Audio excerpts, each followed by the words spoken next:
Hello students. तो आज हमारा ये लेक्चर नंबर 6 है, सेक्सुअल रिप्रोडक्शन फ्लावरिंग प्लांट्स का। और आज के लेक्चर में हम पढ़ेंगे जानेंगे इम्पोर्टेंट क्वेश्चंस के बारे में जो इस चैप्टर से आते हैं। Important questions. अब आप मान लीजिए सबसे पहला टॉपिक हमारा था मेल रिप्रोडक्टिव पार्ट। तो जो हमारे मेल रिप्रोडक्टिव पार्ट है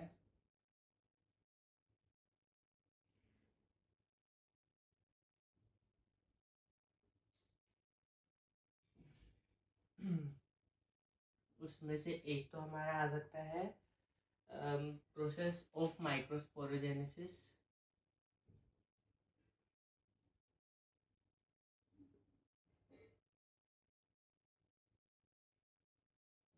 with diagram.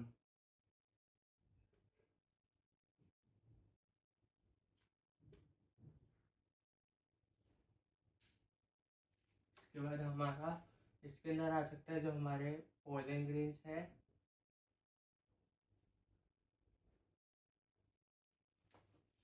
Internal and external structures.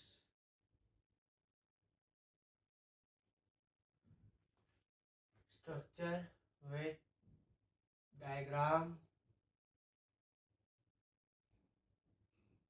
And full explanation.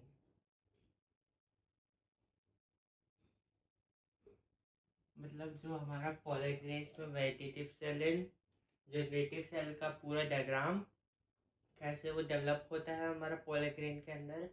जैसे हमारा मेल अगर 3 सेल सीरीज है उसमें कैसे होता है जनरेटिव सेल से मेल गैमेट्स बनते हैं। और इंटरनल में हमारा आ गया ये वेजिटेटिव एंड जनरेटिव सेल, और एक्सटर्नल में एक्साइन इंटाइन जो भी हमारा। इसके बाद हमारा है female part, female reproductive part. इसके अंदर हमारा सबसे कॉमन क्वेश्चन जो बनता है वो हमारा है एम्ब्रियो सैक। एम्ब्रियो सैक कि हमारा एम्ब्रियो सैक बनता कैसे है। Megasporogenesis, megasporogenesis with diagram. आप एक्सप्लेन तो करेगी ही इसे अपने वर्ड्स में, बाकी उसके साथ साथ मेगास्पोरोजेनेसिस के अंदर जैसे कैसे हमारे मेगास्पोर से मेगास्पोर मदर सेल से हमारे मेगास्पोर टेट्राड बन रहे हैं विद डायग्राम, पूरा डायग्राम। इसके बाद जब हमारा एम्ब्रियोस हमारा जो मेगास्पोर में मेगास्पोर टेट्राड में से 3 डिसइंटीग्रेट हो जाते हैं और एक ग्रो होता है, उसके अंदर कैसे हमारी डेवलपमेंट होती है। Development of megaspore tetrad tetrad. अब इसके अंदर मेगास्पोर टेट्राड के अंदर डेवलपमेंट कैसे होती है। जैसे इसके अंदर एक आपसे एमसीक्यू है जो हमारे 1 मार्कर आते हैं, उसमें पूछ लेते हैं how many mitosis and meiosis needed for megasporogenesis। अब इसके अंदर जैसे हमारा megaspore mother cell megaspore tetrad बना रहा है, तो इसके अंदर हमारी 2 मियोसिस हो जाएगी। जैसे मान लीजिए हमारा ये आप मान लीजिए मेगास्पोर मदर सेल है, एक हमारा मेगास्पोर मदर सेल है, उससे हमारे 2 बन गए डायाड, और इससे हमारे 4 डायाड बन 4 टेट्राड बन गया हमारा। तो ये हमारा 1 2 या फिर 1 और 2 2 मियोसिस हो गई। इसके बाद इसमें से 3 डिसइंटीग्रेट हो जाते हैं और हमारी होती है 3 माइटोसिस एंड 3 माइटोसिस। जैसे इसके अंदर 1 2 एंड 3। इसके बाद फर्दर हमारा एम्ब्रियोसैक बन जाता है। इसके अंदर एम्ब्रियोसैक में diagram development of megaspore tetrad, जैसे इसके अंदर जैसे मेगास्पोरोजेनेसिस से टेट्राड कैसे बनता है, how many mitosis needed for ये। तो ये हमारे इंपॉर्टेंट क्वेश्चन इसमें से है।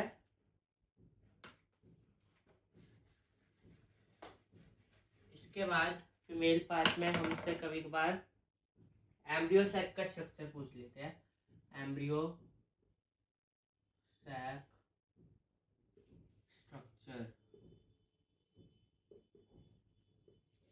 तो इसके अंदर आपको ऊपर 3 एंटीपोल्स दिखाने हैं, नीचे 2 साइनर्जेस, उसके ऊपर एक्सेल, बीच में 2 पोलर न्यूक्लियाई, और ये हमारा सेंट्रल सेल हो गया। सेंट्रल सेल, और ये हमारा एंटीपोल्स, ये हमारे साइनर्जेस, ये हमारा एक्सेल, और ये हमारे एगैपरेटर्स। हमारा एम्ब्रियोसैक होता है। इसके बाद आप मान लीजिए जैसे ये हमारा मेल रिप्रोडक्टिव हो गया, ये हमारा फीमेल रिप्रोडक्टिव हो गया। एक बार इसे नोट कर लीजिए, इसके बाद मैं आपको बताता हूँ आगे के पॉलिनेशन और के टॉपिक में क्या आता है।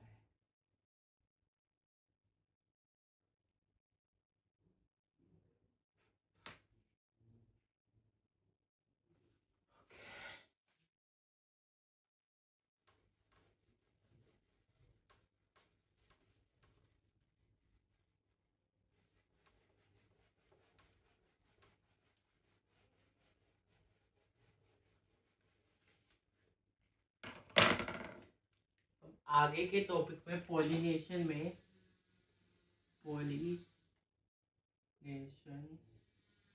इसके अंदर एक तो आपसे डेफिनेशन पूछ लेते हैं, डेफिनेशन। इसके बाद आपसे पूछते हैं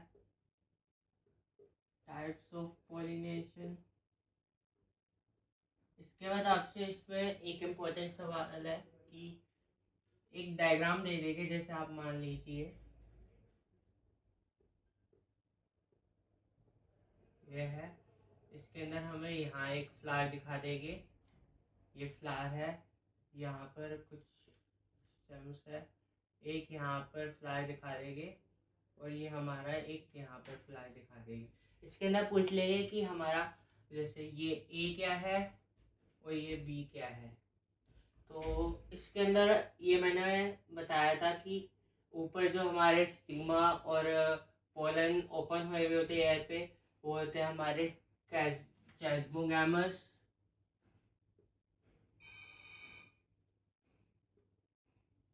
एंड ये हमारे होते हैं क्लिस्टोगैमस।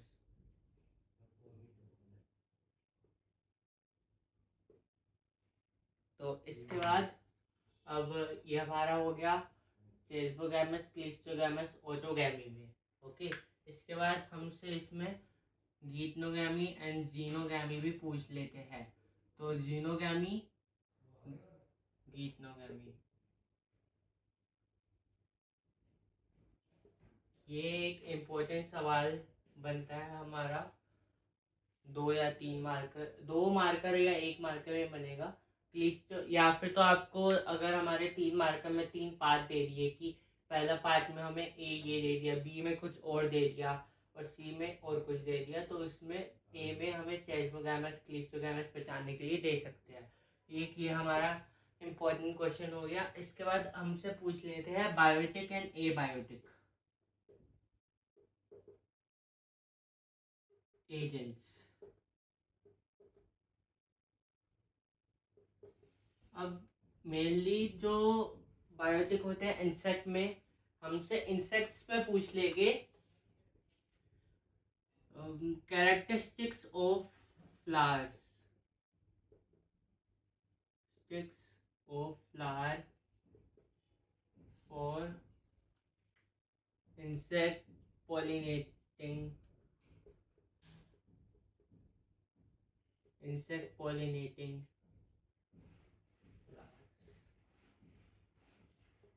अब आप मान लीजिए कैरेक्टरिस्टिक्स ऑफ फ्लावर्स है इंसेक्ट पॉलिनेटिंग फ्लावर्स के लिए।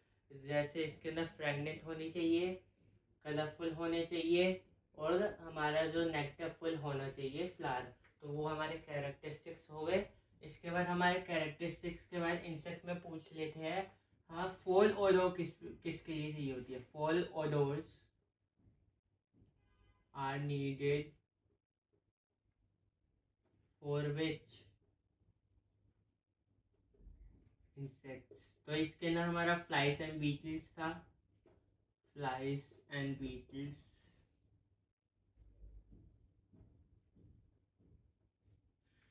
ओके अब इसके अंदर मोस्ट जो अबंडेंट इंसेक्ट पॉलिनेटिंग एजेंट्स होते हैं वो पूछ लेते हैं। वो हमारी होती है हनी बी। सबसे ज्यादा 90% इंसेक्ट पॉलिनेशन में यही करती है। अब एक बार इसका नोट कर लीजिए। इसके बारे में बताता हूँ पॉलिनेशन में आगे क्या पूछते हैं। ए बायोटिक।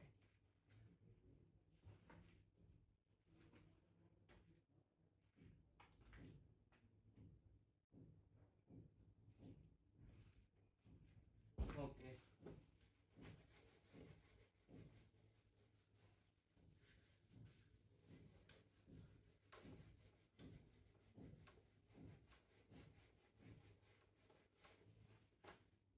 ओके अब हमसे एबायोटिक एजेंट्स में हमसे पूछ लेते हैं वाटर पॉलिनेशन के लिए। वाटर पॉलिनेशन में एसर्जन रीजन। अब इसके अंदर आपसे पूछ लेंगे एसर्जन। जैसे मान लीजिए हमारा है water hyacinth and water lily are एपी नहीं, मतलब आप मान लीजिए हाइपो पूछ लिया, hypohydrophily.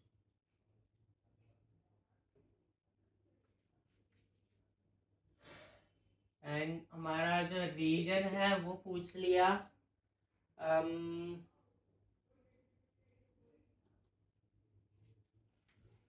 pollination is process of transfer of pollen grains from anther of a flower to stigma of a flower।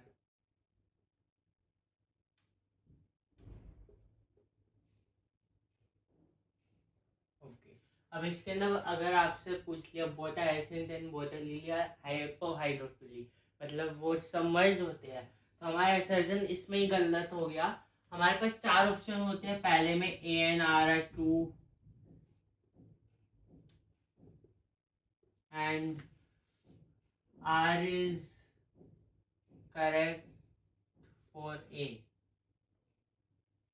दूसरे में सेकेंड में ये सब सेम रहेगा, is not correct for A। Third में हमसे पूछ लेते हैं A is true but R is false. And fourth में पूछ लेते हैं हमसे A is false but R is true. कभी कभार फोर्थ ऑप्शन में बोथ फॉल्स होता है तो उसके हिसाब से हमें मार्क करना पड़ता है। अब इसके अंदर हमारा A फॉल्स है, वोटा हाइसेंथ है, वोटा लिली हमारे एपीहाइड्रोफिली होते हैं, तो ये हमारा ऑटोमेटिकली एज फॉल्स हो गया फोर्थ ऑप्शन। ओके अब अगर हमारे पास आप मान लीजिए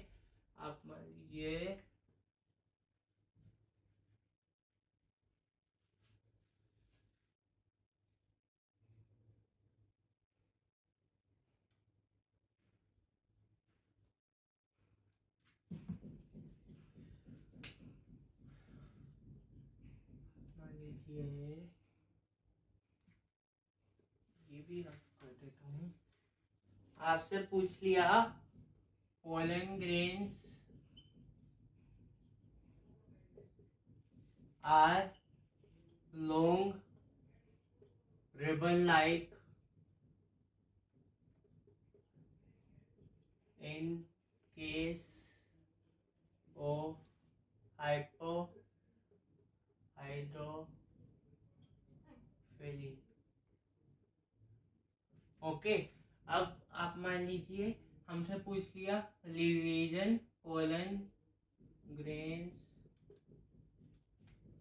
आर पोलन ग्रेन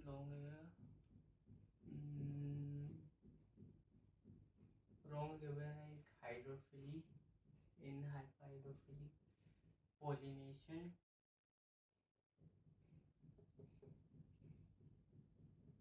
एंड हमारे पास पोलन ग्रेन्स आर, आप मान लीजिए submerged in water।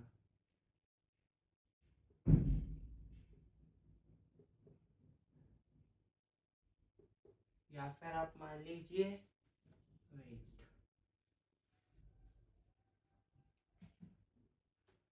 Zostera is a example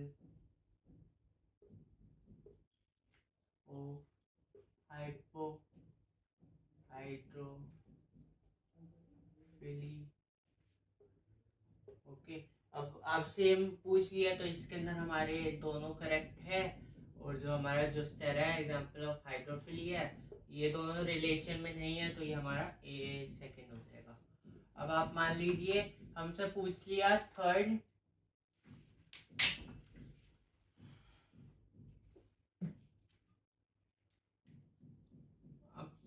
मान लीजिए हमसे पूछ लिया एसर्जन Zostera is हाइपोहाइड्रोफिलिक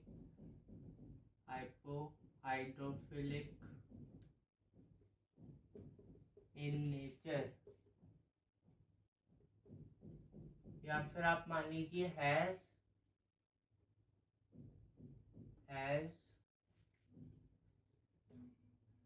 pollination in nature। Okay, अब हमसे रीजन पूछ लिया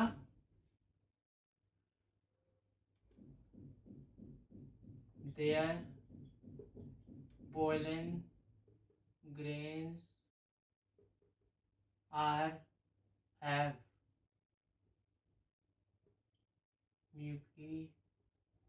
mucilaginous cotton। या फिर आप मान लीजिए Zostera has a special feature in pollen grains। अब आप मान लीजिए इसके अंदर जो special feature in pollen grains, pollen grains हम न्यूक्लियर कोटिंग, तो ये हमारा स्पेशल फीचर हो गया, तो ये हमारा हो जाएगा N2 and reason is correct explanation for it. ऐसे हमारे एसर्जन रीजन बनते हैं। इसके ऊपर आपसे पूछ लेंगे कि water pollination is only valid up to only 30 मोनोकोटिलिडेंस।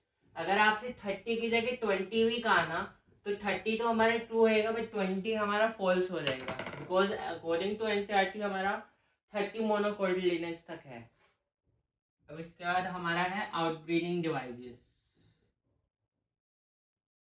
Outbreeding devices में ज़्यादा क्वेश्चन नहीं है, इसके अंदर बस आपसे पूछ लेंगे इनब्रीडिंग डिप्रेशन होता है सेल्फ पोलिनेशन की वजह से, और या फिर तो आपसे एसर्जन रीजन में ये पूछ सकते हैं कि जो हमारे यूनिसेक्सुअल फ्लावर्स है उसके एग्जाम्पल दे देंगे कि हमारे unisexual flowers are papaya etcetera and bisexual flowers are maize etcetera. Okay, तो टॉपिक से भी हो गए। पोलन पेशियल इंटरेक्शन में आपसे ये पूछ लेंगे कि साइनर्जिड्स हैव फिलीफॉर्म एपरेटस, और filiform apparatus have finger like projections. Assertion reason इस टॉपिक से बहुत आते हैं, पोलन पेशियल इंटरेक्शन। और आर्टिफिशियल हाइब्रिडाइजेशन से, आर्टिफिशियल हाइब्रिडाइजेशन में ये पूछ लेंगे कि एमैस्कुलेशन का प्रोसेस की डेफिनेशन दे देंगे वो। जैसे आप मान लीजिए आपको दे दिया, if the stigma is not receptive anthers are about the dehiscence, then removing them is necessary, and this process is called emasculation. The process of removing anther is called emasculation. तो वो हमारा ट्रू हो जाएगा। अब आप मान लीजिए removing of stigma भी हो सकता है इसमें, तो आपको अगर दे दिया कि removing of anther from before dehiscence and the stigma receptive activation, it is known as emasculation. अब इसकी जगह आपसे ये भी पूछ लेगा कि stigma removing of stigma before the anther is receptive, मतलब डिहाइसेंस, जो एंथर है वो जब तक डिहाइसन नहीं कर जाता उसको स्टिग्मा को रिमूव करना जरूरी है, तो वो भी हमारे मैस्कुलेशन में हम कर सकते हैं। इसके बाद बैगिंग है, जिसमें हम जो हमारा स्टिग्मा है उसकी जो अनवांटेड पोलन ना जाए उसके स्टिग्मा के ऊपर, ताकि उसके लिए हम बैगिंग करते हैं। अब बैगिंग के बाद हमारे पास रीबैगिंग भी है, जिसमें हम अगर हमारा स्टिग्मा जब रिसेप्टिव हो जाता है तो हम उसका ऑटोमेटिकली बैग हटाते हैं, पोलन जर्मिनेशन करवाते हैं और वापस से बैग डाल देते हैं। तो इसके अंदर से ये पूछते हैं। और इसके ऊपर ही हमारा डबल फर्टिलाइजेशन है। डबल फर्टिलाइजेशन 5 मार्क्स में आ जाता है। आपसे पूछ लेंगे first explain double fertilisation.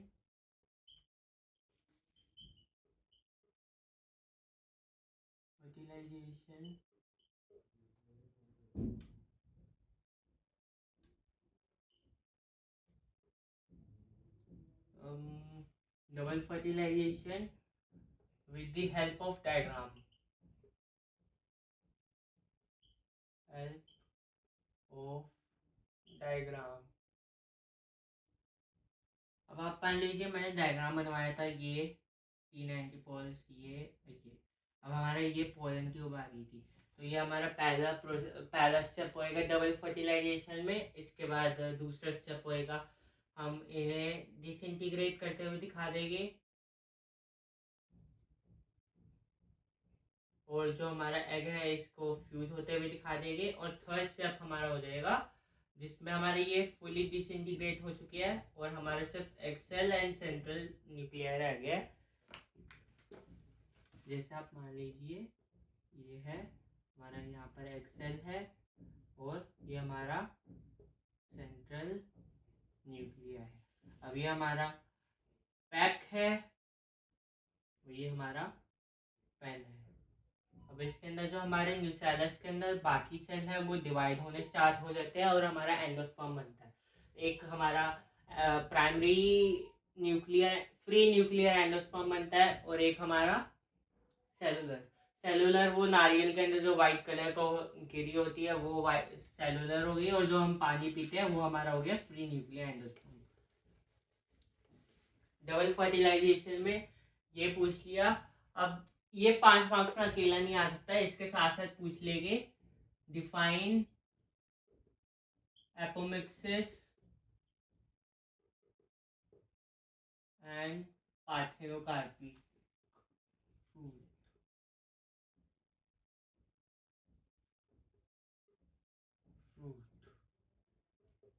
Okay, अब इसके बाद आपसे इसके अंदर 2 पार्ट पूछ लिए ये 5 मार्क्स में। इसके बाद थर्ड पार्ट भी पूछ सकते हैं कि थर्ड पार्ट में आपसे पूछ लेंगे ट्रू फॉल्स, या फिर और कुछ भी पूछ सकते हैं। 1 लाइन का question, apples are known as dash fruits.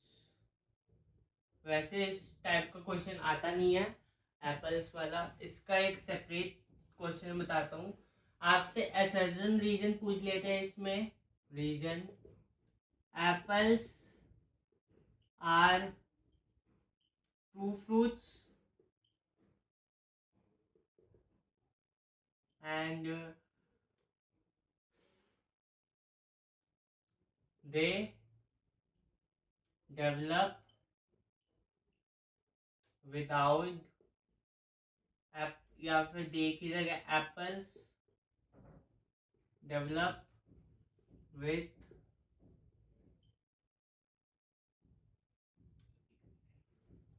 apples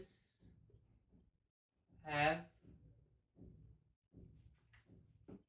only ovary as a fruit। अब आपके अंदर इसके अंदर असर्जन रीजन पूछ लिया। सेकंड पूछ लेंगे आपसे स्ट्रॉबेरी या फिर आप मान लीजिए guava are true fruits and they guava have only ovary as a fruit. तो हमारा आप मान लीजिए सर्जन हमारे एप्पल्स है ट्रू फ्रूट्स, एप्पल्स हमारे फॉल्स होते हैं तो मतलब सर्जन फॉल्स हो गया। अब रीजन हमारा एप्पल्स है only ovary as a fruit है, तो एप्पल्स के अंदर ओवरी नहीं होती, इस ओवरी के साथ साथ और कुछ भी होता है, इसलिए वो हमारे फॉल्स फ्रूट्स होते हैं। जो हमारे ट्रू फ्रूट्स होते हैं उसमें सिर्फ ओवरी होती है। एप्पल्स के अंदर जो हम खाते हैं वो हमारा थैलेमस भी होता है उसके अंदर। तो इसके अंदर हमारा जो ऑप्शन होएगा बोथ आर फॉल्स, तो इसके अंदर या फिर तो ऊपर के दोनों दे दिए assertion reason are correct and R is correct for A and R is not correct for A. Third दे दिया हमारा ए इज ट्रू और R but R is false, और फोर्थ दे दिया both A and R are false. अगर इस type का आता है तो इसके अंदर जरूरी आएगा both A and R are false. अब इसके बाद है guava are true fruits, yes guava have only ovary as a fruit, yes guava के अंदर ओवरी है as a fruit, that's why guava are true fruits. या फिर guava have true fruits, guava are true fruits because guava have only ovary as a fruit. तो ये हमारा A and R are true and R is correct explanation for a हो जाएगा। ऐसे ही हमारे parthenocarpy से एक दो असर्जन आ सकता है। इसके बाद हमसे जो क्वेश्चन है उसके अंदर पूछ लेते हैं एक एक मार्क्स में। Define perisperm, define seed dormancy, define non albuminous and ex albuminous seed.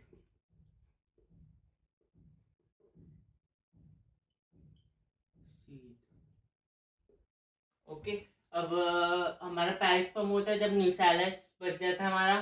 Seed डोरमेसी जब वो पोलन जर्मिनेशन नहीं होती, वो डोरमेट स्टेट में चले जाता है।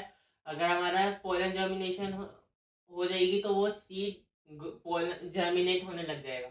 Define non albuminous x albuminous, non albuminous मतलब हमारा एंडोस्पर्म कंप्लीटली कंज्यूम हो गया है, और एक्स एल्बुमिनस मतलब हमारा एंडोस्पर्म अभी भी बचा है। इसके बाद है हमारा आप मान लीजिए फ्रूट का बता दिया कि ट्रू फ्रूट्स क्या होता है, फॉल्स फ्रूट्स क्या होते हैं। इसके बाद हमसे पूछ लेते हैं असर्जन रीजन में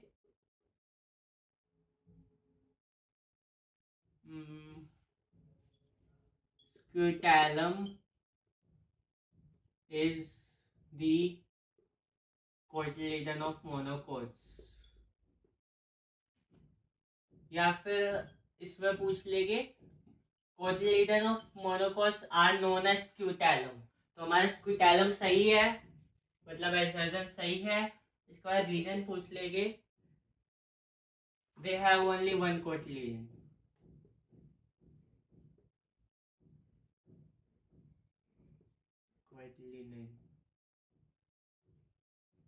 is the only cotyledon मान लीजिए। they have only one cotyledon मतलब monocots have have only, that's why square is the only quadrilateral. तो हमारे इसके अंदर ए बात हो जाएगा, ए और आर ट्रू है और R is correct for A. Okay, अब स्क्विटैलम के अंदर तो ये हमसे ये पूछ लिया। अब इसके बाद हमसे पूछ लेते हैं कोलियोराइजा एसर्जन है ये हमारा, is present at shoot apex and आपसे मान लीजिए इसमें पूछ लिया हमसे epicotyl region give rise to shoot apex या शूट टिप या स्टेम टिप। ओके, अब आप मान लीजिए ये हमारा एसर्जन है, एसर्जन कोलियोराइजा शूट एपेक्स। हमारा जो कोलियोराइजा होता है वो रेडिकल पे होता है और रेडिकल हमारा रूट सिस्टम को जनरेट करता है, तो हमारा ये ऑटोमेटिकली फॉल्स हो गया। अब epicotyl region give rise to shoot tip या स्टेम टिप, मतलब एपिकोटाइल रीजन हमारा शूट और स्टेम टिप को बढ़ाता है, जर्मिनेट करता है, तो ये हमारा एसर्जन करेक्ट है। तो इसके अंदर हो जाएगा A is false but R is true.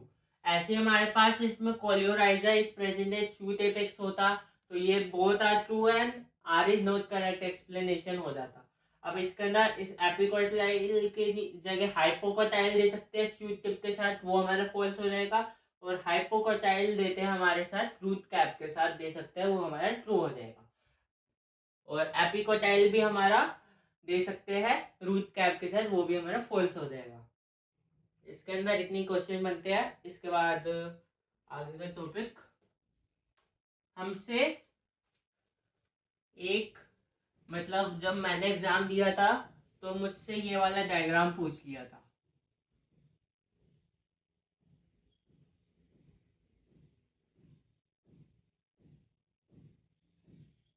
Okay, हमारे ये दो कोटिलिडेंस है, कोटिलिडेंस। अब आप मान लीजिए ये कोटिलिडेंस दिया हुआ है, ये ए है, आप मान लीजिए ये हमारा बी है, ये सी है, और ये हमारा आप मान लीजिए डी है। हमसे फिल इन द ब्लैंक्स में पूछ लेंगे फर्स्ट सेकंड थर्ड। ये जो हमारा है लिम्यूल है, ये है हमारा रूट कैप, ये है हमारा हाइपोकोटाइल, ये है हमारा रेडिकल। ओके, अब आप या फिर मान लीजिए लिम्यूल। बी है हमारा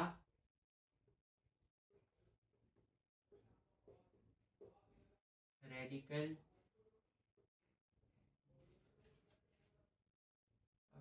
बी इसके अंदर मान लेते हैं रेडिकल,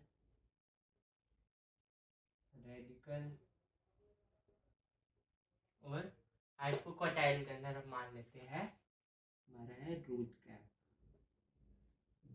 अब हमारा मान लीजिए सी है, सी हमारा आप मान लीजिए यहाँ रूट कैप दे रखा है, यहाँ हमारा दे रखा है हाइपोकोटाइल, यहाँ दे रखा है एपिकोटाइल, यहाँ दे रखा है हमारा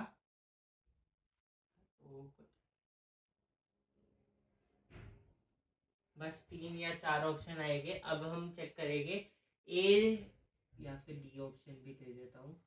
ये हमारा है हाइपोकोटाइल, डी एपिकोटाइल,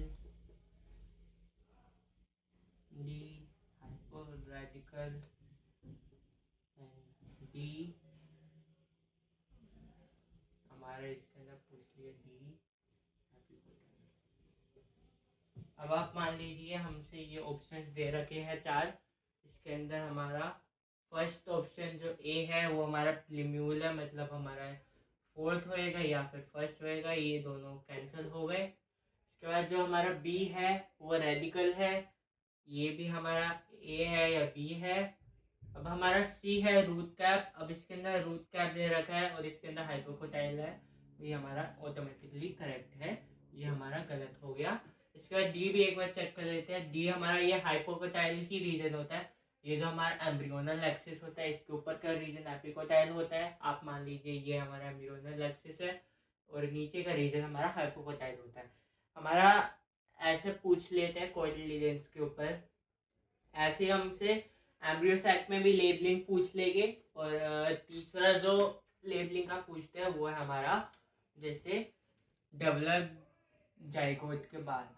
आप मान लीजिए ये हमारा ये और ये हमारा कुछ, वैसे इसमें से ज़्यादा क्वेश्चन नहीं आते, बाकी हमारे जो मेन क्वेश्चन आते हैं इसमें से ही आते हैं।